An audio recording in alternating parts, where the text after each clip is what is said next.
Hey, hello everyone. Welcome to another stream slash video.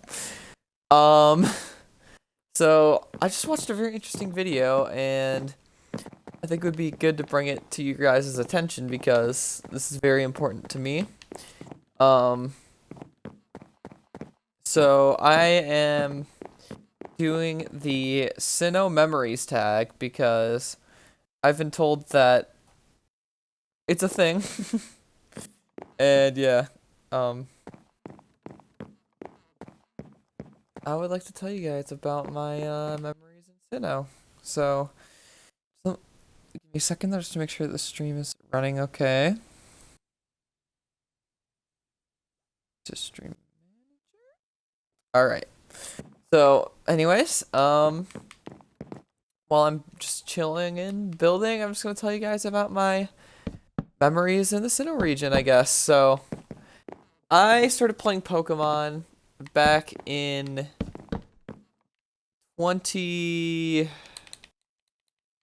2007. 2007 is when I started playing Pokemon. So I got into it because Gen wasn't one of my time. I used to drive, and in his car he had like some Pokemon cards. Yeah, I was like, cool. And I'll have that day out of it. Very great memory of that started my love for Pokemon, and yeah, I need the game. Like right after the first copy of the Strikes Back movie. I know. For those of you younger kids out there, probably don't even know what that is. But yeah. And I also watched the Diamond and Pearl first time that season. I remember Sinnoh League Victors coming out. That was like such a fun time. First time I ever got a game was actually in 2010, right before Heart Gold drops before those games. My DDH games, because then I prefer me VCR with cartridge thing. I could play like Pokemon games for free, I guess, and I did a lot again. And literally the first as I got it was on Overplay, and then third would be, and yeah, I played Pokemon Platinum first, but I made a lot of very stupid along the way. So in my first playthrough, I had a team with a Torterra, a Staraptor, a Luxray, and I remember I was very dumb, and since it was 2 before Heart Gold Soul Silver came out, I also was like right after because those were also on the so I was as well, and yeah, I got the games and I played Heart Gold Soul Silver more, so I transferred over to my Soul Silver cartridge so I could use it on that team. So I had Gator and Torterra on my Soul Silver team. It was cool, I guess. And then somehow I forgot what I did this. I traded away my original starter, which I went back and played Pearl, and only used Infernape. Like that was the time where I would only use one starter. I'm pretty sure most people just use one Pokemon the entire time. I was one of those people pretty much. Even though I had other Pokemon in my, I only used Infernape. Yeah, I beat Pearl with it. Brought it back in Heart Gold. So the remake games I played. I brought it back when I played Heart Gold. And literally when I brought it in the league, it was the first time I ever level up a Pokemon to level 100. So that was pretty cool. And I still have that Infernape to this day. So then after that, I went back and played Platinum and used Staraptor only. When I went to the mountain or whatever, Stark Mountain or whatever, it was the first, or Iron Island, yeah. That was the first time egg Pokemon. I remember I hatched the Riolu from, you're newly, I was like, I'm gonna name it because you hatched. I have that Lucario to this. I'll have Infernape, Staraptor, my Lucario. That's pretty much my story. And let's just say I guess I'll just Gen 4. I'm really early. I got my start in Gen. It's literally the most nostalgic for me. Sinnoh is my second home because that was the most relevant, I guess, and I love Sinnoh. I would say it is the central region to Pokemon. Because without Sinnoh, be all these Pokemon and stuff, and yeah, it connects past generational like and great to the guys in general behind Palga and Arceus and all them. And it's great. I remember watching the Pokemon movies like Rise of Darkrai and stuff like that. I discuss Pokemon movies. For me, that was like peak Pokemon. But with these Diamond and Pearl remakes, while other people are like, graphics bad, gross. Legends Arceus very much not Pokemon like, whatever. I don't care. I really don't because it might not be your game, but these are my games. I am a Sinnoh. I grew up no games, and if that isn't your cup of tea, then I'm sorry. It's just funny because people were asking for Gen 4 remakes, and we finally got them. People are still complaining, and I'm just like, we literally got what we asked for.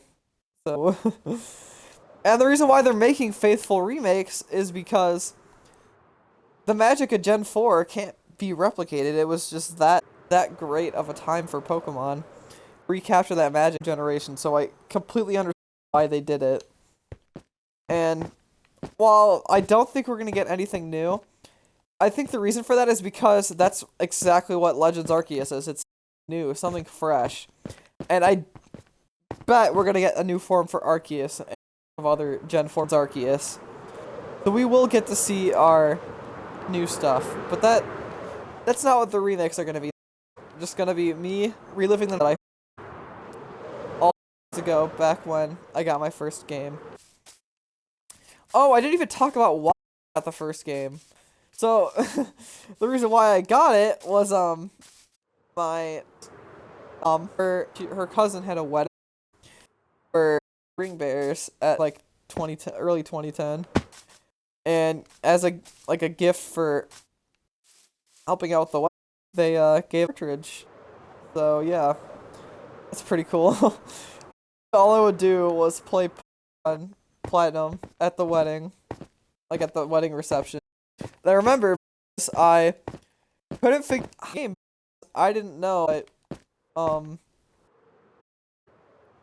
didn't how it was in Rock Smash because I never played the game to use it, so I couldn't get past the route above Jubilife City because I needed a Rock Smash and I never knew what, like I needed a move to be able to progress. But thankfully that day, my second cousin, I'm their second cousin, he's only a year older than me. He's the one that showed me that Rock Smash exists, and I'm like, wow, with your help, I probably wouldn't have figured that out. So, yeah.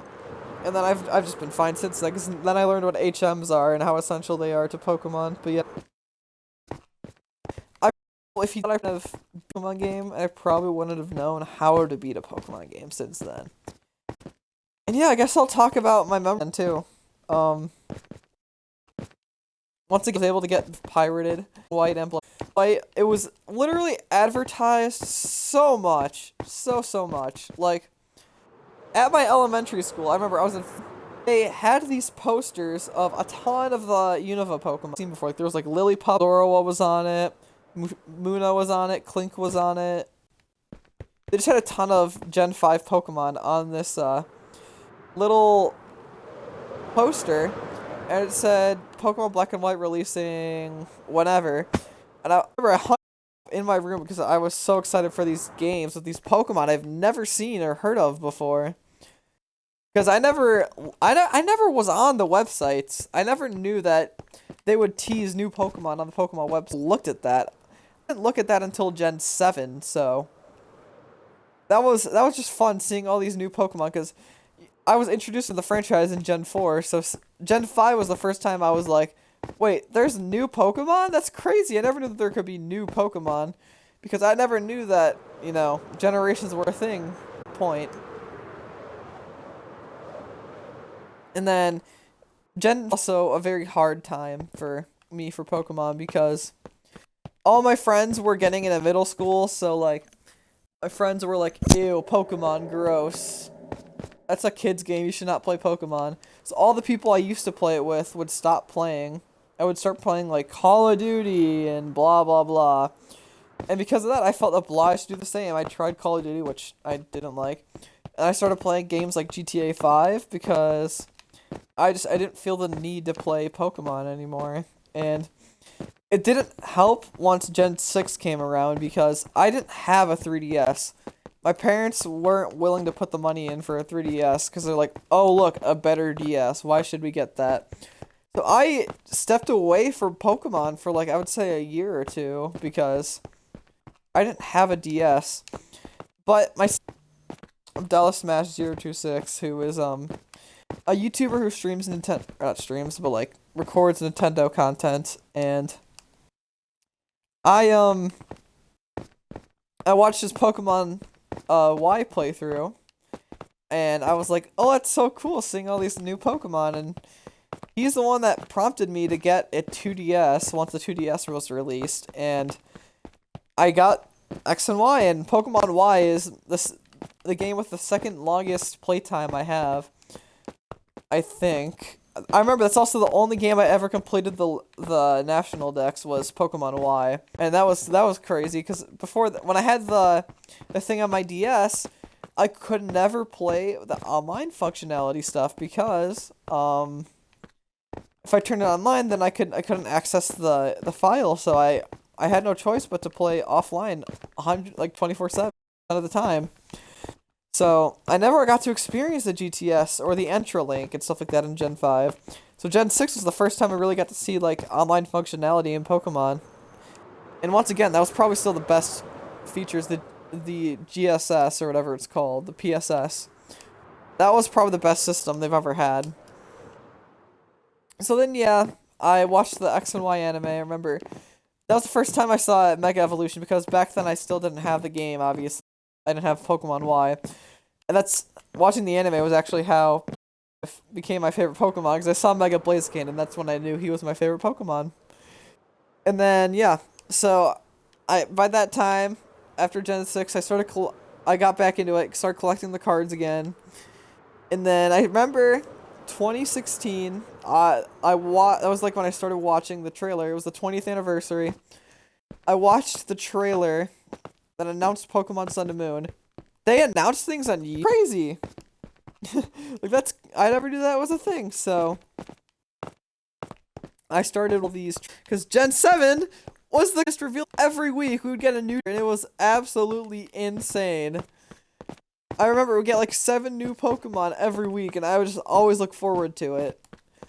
And oh my gosh, Gen 7 was just such a fun time. That was like pretty much what revitalized a lot of my friends into playing too, because Gen 7 was, I would say that was definitely peak Pokemon because those games had the most amount of features, had the best story for sure. While the anime was kind of lacking, I mean, it was. The cards were doing fine. I mean, they never really, it wasn't the boom that happened in Gen 8, but they were fine. But yeah, it was just a revive. Old characters were returning. People were just getting off Pokemon Go hype train back in 2016. So it was very much a revitalization time for Pokemon. And you felt that Pokemon was at its peak happiness and Ultra Sun and Moon, amazing games. I still stand by the fact that to this day they are my favorite Pokemon games. Tied with Platinum for me, and Platinum is there for nostalgia, where Ultra Sun and Moon are just there for just how fun they are. Fun and memorable. And then, Gen 8 happened. So, I remember, everyone was excited for Sword and Shield when we got the first trailer, and the second trailer with Wooloo and stuff like that, and Corviknight, and then E3 happened. They did E3 demo, and that's when they dropped the bomb that there is no more national dex going forward. And this is the first time since Gen 5 where the Pokemon Company started feeling very divisive. And honestly, it was starting to feel that way with the Let's Go games because they were okay. I mean, I like the Let's Go games, but they were very basic games, I will say. And Gen 8 was just everyone had an argument. Everyone got mad at me because I was defending the Pokemon Company, which I'll always do because I love Pokemon. Pokemon is literally I will defend it till the end of time. See, Sword and Shield aren't the best. They have a horrible story. Have a horrible post game. Have that much content. I'll see. There's not that much extra content, to be honest. Not as much as Ultra Sun and Moon, that's for sure. Being someone that's finding out the methods suck, whether it be the bot method or the method or Dynamax adventures, they're all not fun. There's nothing enjoyable about really any of them. Like, I'm not a really big fan of any of it. The saving grace for Gen 8 was the Pokemon. I mean, the amount of Pokemon is just, it's amazing. I love the mix of Pokemon that they have. They created my fifth favorite Pokemon, so I love Gen 8. And yeah, Gen 8 is just a fun time for Pokemon. Very divisive, and that only true with the Diamond and Pearl remix because people lost faith in the Pokemon Company, which I completely understand, but I just personally don't agree with it. But everyone's open to their opinion, and even though P-Money and Greek or the Pokemon Company does, I'm still happy. I mean, in fact, I think this year, the 25th anniversary, is probably the best year ever for Pokemon. I mean, I get remakes of my favorite generation of all time, Gen 4, which I will never forget. And only ever getting it next year. We're getting Legends, which is very different Pokemon, also something very similar in time. Showing up for the Sinnoh, doing completely new Sinnoh games, which I thought wasn't gonna happen, but I was very pleasantly about. And Ilka's, like, people don't like the Chibi style. I love it. I'm very excited to see what Ilka Inc. does with Sinnoh, and I love the way that they're interpreting the Chibi style. And the fact that they're, like, the ground, gives me faith that Battle Frontier might come back. It really does. I know, it's a stretch, but, I mean, it could happen, so, who knows? Then, yeah, Legends is, like, the best I've ever seen in a Pokemon game. The game looks stunning. But yeah, it's the first open world Pokemon game set in the past. You can learn the story about the Sinnoh region, just get completely engulfed in the regions. I mean, I'm all for that. And I haven't even started talking about new Pokemon Snap, which was released today. I haven't even played it yet. And that is a spin-off game that has the quality and animation of a main series game and looks just as fun as a main series game. Game Freak, you are literally doing something completely magical. And that's not even everything. There's a new Pokemon movie coming out this year about Zarude. There's the Pokemon 25 music. They've been adding this really cute shorts for the starters of every region, which I absolutely love.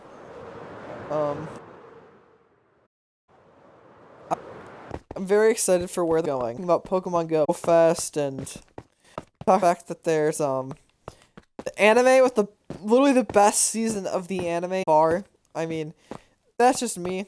I love Journeys. It's literally amazing. Ash has one of his best teams, and the whole story is just absolutely amazing. And Pokemon is probably, in my opinion, they're trying to fix themselves for what they did with Sword and Shield, with the controversy that they had. And I understand why, but I'm very, very happy with where the Pokemon Company is at. I started feeling happy, honestly, once the DLCs were announced, because I never thought the Pokemon Company would ever add DLC to a Pokemon game. And they added new Reggies, which has never happened before since, well, actually it has happened in Gen 4, but hasn't happened since Gen 4. And then they also added more new areas to Galar to fully flush out the region. I mean, I'm all for that. And the fact that we got more new legendaries in Urshifu and Calyrex and the horses, which I love all of them. I really, really do. And new forms for old Pokemon. Slowbro is my favorite regional variant of all time. I love Galarian Slowbro. It makes me so happy. But yeah, this is why I think Pokemon is at its peak. Gen 4 is a very, very near and dear era of my life. And this year is really representing that. And this year, I feel like is going to go down in history as nostalgic, fun, and also very, very innovative for the Pokemon Company. And yeah, I can't wait to see where this goes. I hope you guys enjoyed this video. I'll see you guys in the next one. Peace.